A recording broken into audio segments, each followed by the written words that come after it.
Hello, my lovelies. Welcome back to my channel. This is Shauna K. I talk about all things alternative medicine, taboo, things that would get me in trouble some way, one way or another. But what is life without a little living on the edge? No, honestly, the things I talk about are just taboo, mainly for people that are so close-minded and stuck in their old ways because they just don't want to go outside of their box. You know, they're the straight-laced kind of people that kind of trust fund babies, but like in every sense of the word. Grew up, had everything spoon fed to them, and anything that's out of their ordinary world is kind of scary to them, but that's not the word that they would ever use. And so they are intimidated by anything that's different. And I like to talk about those things because I too grew up in a very stringent household where everything was very religious and they're right from wrong. God is always watching you. And we grew up in the church, and, life's all about suffering for Jesus, and drugs are bad, every sense of the word, the devil's lettuce, no ifs, ands, or buts. We don't like to sin. We're encouraged not to sin, but that's not judging other people. We're just, we're not saying we're better than them, but we're better than them. But we're not saying that out loud. We're just unspoken, that kind of lifestyle that people have, and it has really nothing to do with religion. In my case it was, but in other people's cases it's just when you're growing up in a box, you get that little high and mighty mindset, and anything that looks different to you is kind of intimidating or scary, right? Like this big role that I'm just letting hang out for all of you to just admire. I don't give a crap. I want to be real. And this is motherhood. This is real life. This is what happens when you scrunch up in a corner and just chill on the couch and talk to buddies on social media. Here's to hoping my kids don't interrupt. Who wants to bet? If you're a fan of my stuff, bet now. Hurry.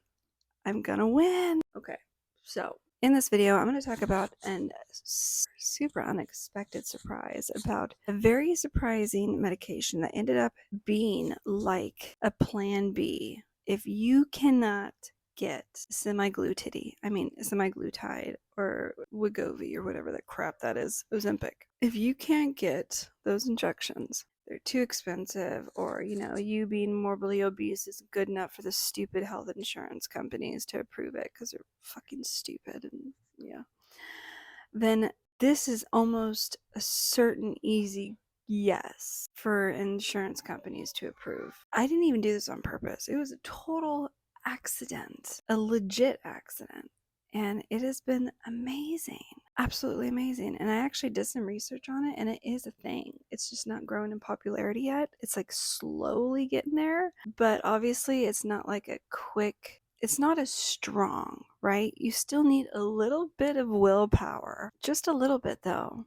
But the majority of it is very similar to, it takes away your appetite. It really, you wake up and your stomach's not growling. You can go up until 11 a.m. and you're fine, and you have to like really push yourself to eat. You are really going throughout the day not caring to have the munchies. You're not really having that sugar cravings that you typically would have. And for me, the dose was typically higher. I think one of the highest you can go, but for my case, it was literally for the reason why it was prescribed. But it was such a surprise. And yes, weight loss is a big topic these days because we do have an obesity problem. Sorry to say, but I do agree with Kennedy on this one. We do have a severe obesity problem, and there's a lot wrong with the whole food industry in this country, a lot wrong with what we allow. I've lived in Europe. I've eaten in so many different countries. I've seen what we allow compared to what other countries allow, and it makes no logical sense except for the fact that they are poisoning us, cutting corners for profit's sake. So it's all for pockets. It's all for making corporations richer. And we as human beings and citizens and residents, we are allowing this to happen. So if you follow the votes, you follow the politicians, you follow the pocketbooks, you could see where this is happening. And unfortunately, it tends to be more left-leaning where this is happening. And in this regard, the right is correct on that, including pharmaceuticals. Now, the right has their fair share of corruption in different areas. You can follow the money on that end, and it typically runs with oil and gas and all those things. But on the opposite spectrum, it's on the left on this one. And the corruption's pretty bad. And I would definitely want the change to continue to happen because the obesity problem is very prevalent. Any way that we can help lose the weight, and I speak from someone who has a disease, someone who can't just get up and work out and lose weight and do jumping jacks and like listen to some bitch lecture me about how there's no excuse that I'm overweight or there's no excuse that I'm not losing this weight. There is. I have a shit ton. I have a disease. I have limitations. I have freaking metal in my neck. I cannot just do what another woman has the ability to do. There's a shit ton of limitations for me and millions of other women that are in my boat and men that have similar limitations because of health issues. So what do? How do we lose the weight that in turn, if we lose the weight, help us feel better? No doubt they are connected, especially when pain is in our neck and our back and our whatever, and our limbs. If we lose the weight, obviously those other things feel a little bit better. Doesn't take away the pain completely, but it does lessen things. I'm not stupid. Of course it helps in any way we can to help the diseases and issues that we deal with. We will take in a heartbeat. Yes, she's upstairs. And so this medication is called Topamax or topiramate. It is prescribed for migraines. I got it prescribed for my migraines, and I tend to get it when smoke, lighting. I got it a lot when I would do a lot of photography back in the day. I was on it when I would go do some photos at nighttime. When I lived in Germany, I worked a lot with the German government and did a lot of photography for their symphony orchestra events that would happen. And there was just a lot of lighting that would just trigger my migraines, and I would always have to take Topamax. And I would notice that it would just totally take away my appetite.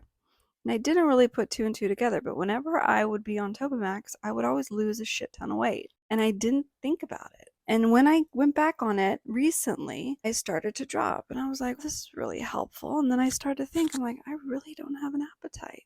And then I started to research it, and that is a side effect. And it's starting to pick up steam, and it's starting to pick up on popularity on people that are turning to Topamax for a prescription for weight loss that helps with appetite suppression. So if you're having a hard time getting on those other things that help with suppressing your appetite, try this. Of course, talk to your doctors, see what works for you, what doesn't work. Make sure you're squared away because obviously there could be complications. Everybody's different. But for me personally, this was my journey. This is what did great and is continuing to do great. I still have a ways to go. Follow me on TikTok and Instagram and other channels where I share little snippets of my stories. A lot of people are noticing some changes, and it's all because of that. And I enjoy seeing the comments of people noticing that, like, oh, hey girl, I noticed the body changes. You're looking great. And I really feel encouraged hearing those and seeing those. So I appreciate all the love that I've been getting. For somebody who, as many of you know, when you live in pain and you live it's really hard to get your body in a spot where you feel content, and you might not ever be there, honestly. And we kind of have to accept that fact eventually, that we'll never really truly be content with where we're at in our lives physically. But to at least not ever stop trying is the key. I think we should never give up trying. Be the healthiest we can be, especially physically, if we have to continue to deal with what we're dealing with. So I hope this helps. Give it a shot if you're able to. Do your research, of course, prior. Let me know if this is something you've tried. If you have other things, little ideas, I would love to hear them. I did do another video about other 4 things that I've done, things that have worked and helped in other areas. I will link it next here if you're watching this on YouTube. Other than that, I will see you in my next video. Wow, I actually got through a whole video without being interrupted.